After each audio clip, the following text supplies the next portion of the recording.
Here at Villainous Lair Gaming in San Diego, Booster Draft is super popular, and now here on Friday Night Countdown, it's time to talk about the limited format.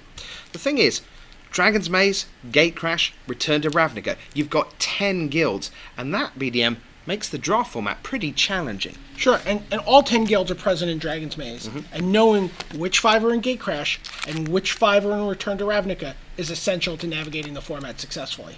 There are some really big questions to be asked.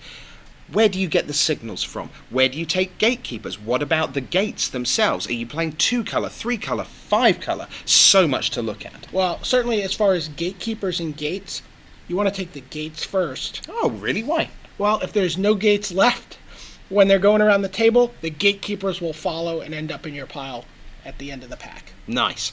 Well, we're going to take a look at how 2 of the best players in the world navigated their way through the 3 packs to a perfect 3-0 record. And BDM, we want to start with Denniz Rachid, twice a Pro Tour Top 8 competitor. Yeah, Denniz goes into the Dragon's Maze draft format really looking to be open. He wants an aggressive deck, he likes attacking, but really he's going to take what the packs give him. Alright, so we open Dragon's Maze. How did he begin? Well, he saw Flesh and Blood, which for him is a very powerful card. It's one of the new split cards with the fuse mechanic. He likened it to a fireball.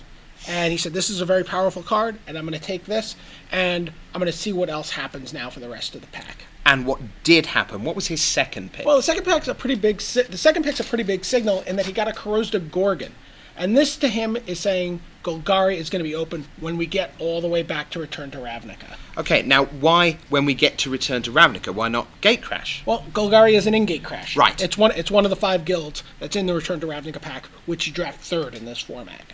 Of course, if you are going to set up the Dragon's Maze into Return to Ravnica strategy, that does mean that sometimes you have to take some kind of okay cards rather than the most powerful cards in the pack. So, for example, he took a pair of Crawl Warriors somewhere in the middle of pack 1. Crawl Warrior is a terrific card. First of all, it only costs green mana, which means you're staying flexible and open. Maybe there's Simic cards in the Gatecrash pack that you want. You haven't overcommitted to one guild or another. But it's also a 2-drop, which, if you remember us talking about during Gatecrash, 2-drops are super essential in this draft format.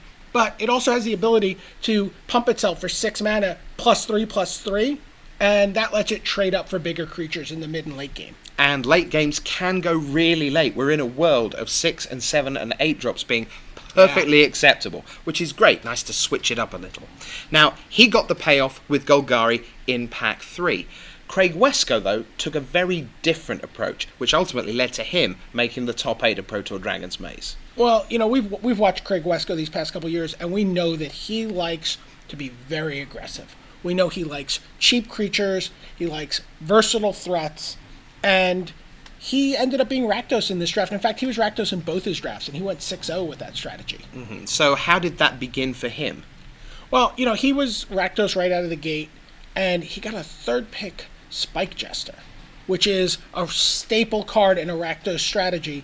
And getting that 3rd pick, he had to know that Rakdos was going to be coming to him in Return to Ravnica. And when you open up Exava Rakdos Blood Witch, that's a pretty nice gift to you on the 3rd pick. But again, the Gatecrash booster, pretty meager just because it isn't a Rakdos pack. Right. You think about maybe there's a 3rd color in the form of another guild that you can splash, but really then you're looking for red cards and black cards. You're looking, and a pair of Madcap skills played perfectly into the Rakdos strategy.